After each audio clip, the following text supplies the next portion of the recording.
इमाम आजम अबू हनीफा रहमतुल्लाह अलैह आलिम, हुकूकुल इबाद का छोटी छोटी, आपके शागिर्दों में से किसी के चेहरे पर शिकन आता तो 20 बार पूछते कोई परेशानी है मेरे बेटे को, क्या हो गया। सारी जिंदगी सायादार शजर की तरह गुजारी, सारी जिंदगी शागिर्दों पर मुरीदों पर मोहब्बत का सायबान रहा, ठंडी छांव रही इमाम साहब की। इमाम आजम अबू हनीफा रहमतुल्लाह ताला अलैह गली से गुजर रहे थे, लकड़ी के जूते पहना करते थे, खड़ाओ। एक नौजवान बच्चे के पैर पे पैर आ गया तो कहने लगा इमाम अल्लाह से डर जा। ये लफ्ज गए तो इमाम साहब की चीख ही निकल गई। कई घंटे बेहोश रहे। लोगों ने कहा हुजूर क्या हुआ? फरमाने लगे तुमने सुना नहीं, छोटे छोटे जवान भी कहते हैं कि अबू हनीफा अल्लाह से नहीं डरता, अल्लाह की मखलूक कहती है नहीं डरता। अगर ये कह रहे हैं तो मेरा क्या बनेगा। कई दिन रोते गुजर गए। लोग उस बच्चे को लाए, आगे कहने लगा हुजूर आप तो परेशान हो गए, मैंने तो मुहावरतन कहा था, मुहावरतन कहा था कि आप अल्लाह से नहीं डरते। फरमाने लगे बेटे मुझे मुहावरों का नहीं पता, जब रब के खौफ का नाम आता है तो जुमले सीधे मेरे दिल से जाके टकराते, सीधे दिल से जाके टकराते। गली से गुजर रहे, लकड़ी के जूते पहने, खड़ा हूं, बारिश है, कीचड़ है, एक दीवार के करीब से गुजरे तो थोड़ा सा कीचड़ उड़ के ना तो दीवार पे पड़ गया। यहाँ ट्राली वाला सारी दीवार तोड़ जाता है और कहता है चलो मैंने कौन सा जानबूझ के किया है। यहाँ लोगों का घर तोड़ जाते हैं, कहते हैं चलो बताओ कितना खर्चा आया था। फौरी तौर पे लोग मानने को तैयार ही नहीं। इमाम साहब के पैरों से, ये बारीकी समझे, ये हुकूकुल इबाद का मसला है। जो जानने वाले होते थे उनका ये तर्ज जिंदगी था। कीचड़ उड़ा पैरों से और एक आदमी की दीवार पे पड़ गया। इमाम साहब खड़े हैं, सोच रहे हैं करूं तो क्या करूं। शागिर्द साहब हजरत जी क्या परेशानी है? आप फरमाने लगे मैंने उसकी दीवार गंदी कर दिया, साफ ना करूं तो भी जुल्म है, और अगर साफ करूं तो दीवार कच्ची है। जब साफ करूंगा तो कुछ मिट्टी उतर जाएगी, तो किसी के घर की मिट्टी उतारना यह भी जुल्म है। अब मैं दो परेशानियों में उलझ गया हूं, किधर जाऊं? हजरत जी फिर फरमाया इसके दरवाजे पर दस्तक दो। दरवाजे पर दस्तक दी तो जो बंदा बाहर आया वो मजूसी था, आग की पूजा करने वाला था। इमाम साहब कहने लगे मुझे जानते हो? कहने लगे हुजूर सारा कूफा जानता है, सारा बगदाद जानता है, सारी दुनिया जानती है आप मुसलमानों के इमाम हैं, लोग जानते। आपने फरमाया यार मुझसे गलती हो गई है। वो क्या? आप फरमाने लगे मैं अपने अंदाज में गुजर रहा था, बूढ़ा आदमी हूँ, ख्याल नहीं आया, थोड़ा कीचड़ उड़ के तेरी दीवार पे लग गया है। मेरे भाई ये कोई फरिश्ते थोड़ी थे, ये इस जमीन पे बसने वाले लोग, एहतियात वाले लोग। हम लोगों ने पता नहीं अपना मिजाज इतना सख्त क्यों बना लिया है। कितने लोगों को लताड़ के, कितनी पगड़ियां उछाल के, कितने हुकूकुल इबाद जाया करके भी हम उसी तरह के मुतमईन हैं। कहां से तसल्ली लाते हैं हम? कहां से अपने आप को ठंडक देते हैं? कैसे अपने आप को हम सुकून दे लेते हैं किसी को तकलीफ देके? किस तरह सुकून की नींद आती है जब कोई परेशान होता? क्यों हमारा दिल पत्थर हो गया? आला हज़रत फरमाया करते थे जा किसी से जाके इलाज करा, तेरे सीने में जो दिल धड़क रहा है वो सख्त हो गया, जा किसी से जाके इसकी दवाई खा, तुझे ख्याल ही नहीं आता तड़पते लोगों को देखकर, जा जाके इलाज करा, अगर ऐसे ही मर गया तो हालात तेरे हक में अच्छे नहीं होंगे। हजरत इमाम साहब तड़प रहे हैं और उस शख्स के सामने आहोजारी कर रहे हैं जो मजूसी भी है, गरीब भी है, कच्चे घर में रहता है। फरमाया यार बताओ क्या करूं? इमाम साहब बातें कर रहे हैं तो वो आदमी हैरत में खो गया, कभी दीवार देखता, कभी अपना आप देखता, कभी इमाम साहब को देखता, दाएं बाएं देखता, पसीने आने लगे, पता नहीं क्या सोचों का मद्दोजर चलने लगा, कहां बात गई, कहां तक उसकी सोच गई, कहां पलट के आई। कहने लगा इमाम साहब मैं तो चौक में रहता हूं, रोजाना पता नहीं कितनी गाड़ियां मिट्टी बरसा जाती हैं, कभी कोई नहीं आया, आपको क्या हुआ? आप फरमाने लगे मुझे किसी का नहीं पता, मुझे तो मैंने जो कुरान हदीस पढ़ा है मुझे तो डर आ रहा है, मुझे बता तू माफी देता है कि नहीं, तेरी दीवार साफ होगी कि नहीं? कहने लगा हुजूर दीवार को छोड़े, पहले कलमा पढ़ाए, मेरा दिल तो साफ कर दे।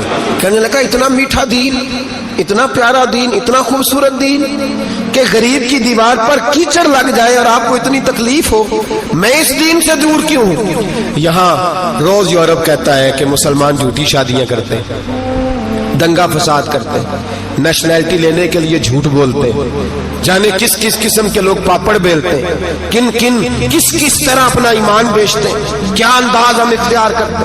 हमारे किरदार ने लोगों को मजहब और दीन का बागी बना दिया। हमारे बुजुर्गों का तरीका ये था कि छोटी छोटी बातों का ख्याल कर, छोटी छोटी बातों का। बहुत बड़े आलिम थे, ये सारी नेकियां तो उनकी समाजी थी, फलाही थी, उनकी मुआशरत की नेकियां थी, दुनियादारी। लेकिन जो उनका बाकी का मामला था, 4 लोग ऐसे हैं जो हमेशा कुरान पाक एक रात में पढ़ा करते थे। उनमें पहला नाम हजरत उस्मान गनी का है, पूरा कुरान पाक। दूसरा मौला अली शेर खुदा का है। तीसरा हजरत सईद बिन जुबैर का है। चौथे इमाम आजम अबू हनीफा है जो एक रात में पूरा कुरान पाक पढ़ दिया करते हैं। जिस जगह इमाम आजम की कब्र बनी हुई है ना, आजमिया एक महल्ला है बगदाद का, उसका नाम ही आजमिया, इमाम साहब के नाम, जहाँ कब्र बनी हुई है, वहां बैठ के इमाम आजम अबू हनीफा ने 60 मरतबा कुरान पाक खत्म किया। खुद पढ़ा, खुद फरमाया यहाँ मैंने दफन होना है। उस जगह 60 कुरान पाक पढ़े। रमजान का महीना आता था तो इमाम साहब एक कुरान पाक दिन में पढ़ते थे, एक रात को पढ़ा करते थे, एक कुरान पाक सुनाया करते थे। इमाम साहब रहमतुल्लाह अलैह सारी रात नफल पढ़ते। लोग कहते हैं कि इमाम साहब की रात नमाज के लिए खड़े होते तो एक रकत में 15 सिपारे पढ़ते, तो लोग कहते थे ये अबू हनीफा नहीं, ये तो को किसी ने पिलर खड़ा कर दिया, ये तो कुछ सुतून है, रुकू ही नहीं करता, पूरे 15 सिपारे। यहाँ तो अभी तरावी आएंगी, लोग पहले से कहने लग गए बड़ी गर्मियों के रोजे, बड़ी गर्मियों के रोजे। और हाथ तो लेने दे भाई, पौल तो लेने दे रमजान शरीफ को, अल्लाह बड़ा मेहरबान है, हर चीज को बदलने पे कादर है।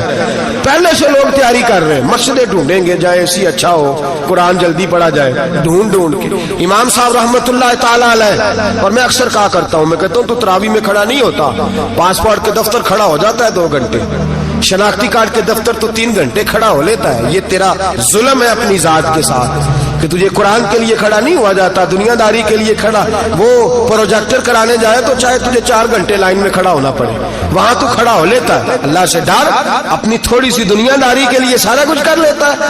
हजरत इमाम साहब रहमतुल्लाह ताला अलैह तकवा और तहारत के पहाड़ 55 हज किए इमाम आजम ने। कितने?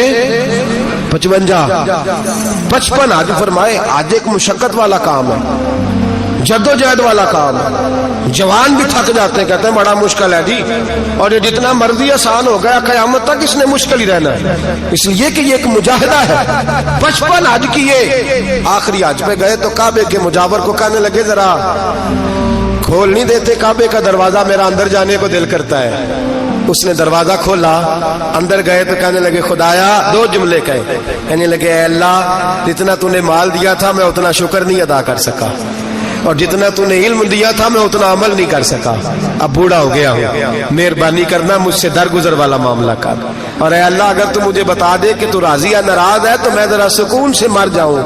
कहते काबे की दीवारों से आवाज आने लगी, अबू हनीफा तेरा रब तुझसे बड़ा राजी है। दाता गंज बख्श अली अजमेरी जैसा बाबा 1000 साल पहले लिख के गए कशफुल माजूद में, दाता साहब ने लिखा है 1000 साल पहले कशफुल माजूद में।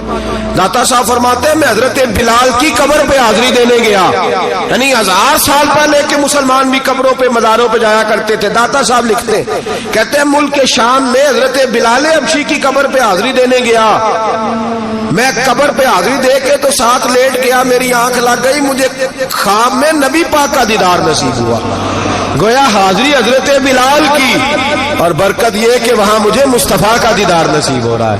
फरमाते हैं नबी पाक मेरी ख्वाब में आए, हुजूर ने एक बूढ़े बाबे के गले में हाथ डाला हुआ है और अपने साथ साथ चला रहे हैं। मैंने अर्ज की या रसूल अल्लाह ये कौन है? तो नबी पाक ने फरमाया ये तेरा इमाम आजम अबू हनीफा है। फरमाते मुझे समझ आ गई कि इमाम आजम भटक इसलिए नहीं सकते कि उन्हें रसूल पाक ने सहारा अता फरमाया है, वो भय किस लिए नहीं सकते कि नबी पाक ने उन्हें सहारा दिया। दाता गंज बख्श अली अजमेरी रहमतुल्लाह ताला अलैह फरमाते हैं कि इमाम साहब रहमतुल्लाह ताला अलैह बहुत बड़ी शख्सियत। इमाम आजम का पैगाम क्या है? उन्होंने फिका बनाई, दीन फैलाया, जितनी भी मैंने बातें सुनाई सारा पैगाम, एक पैगाम है इमाम साहब। इमाम साहब रहमतुल्लाह ताला अलैह फरमाते हैं कि दीन पर अमल करने वालों को भी किसी अच्छी सोबत की जरूरत होती है, अमल करने वाले को। आप फरमाते हैं कई दफा अमल करने वाले का अमल भी टूट जाता है, इस्तकामत नहीं रहती। فرماتے ہیں اچھی صحبتیں تلاش کرو، ان کے پاس بیٹھا کرو، ورنہ ہو سکتا ہے جو عمل تم کر رہے ہو اس میں کمی آ جائے۔ جتنا نیک لوگوں سے رابطہ زیادہ رہتا ہے انسان کا دین پر عمل زیادہ رہتا ہے، جتنا نیک لوگوں سے پیچھے ہٹتا ہے اتنا دین سے۔ آپ فرمایا کرتے تھے اگر 2 سال نہ ہوتے جو میں نے امام جعفر صادق کی صحبت میں گزارے تو ابو حنیفہ ہلاک ہو جاتا۔ اپنے آپ کو رب کریم کے بندوں کے ساتھ لگا کے رکھیں، جوڑ کے رکھیں۔ اگر ہمارا رب کریم کے بندوں سے رشتہ رہے گا تو قرآن و سنت سے رشتہ رہے گا۔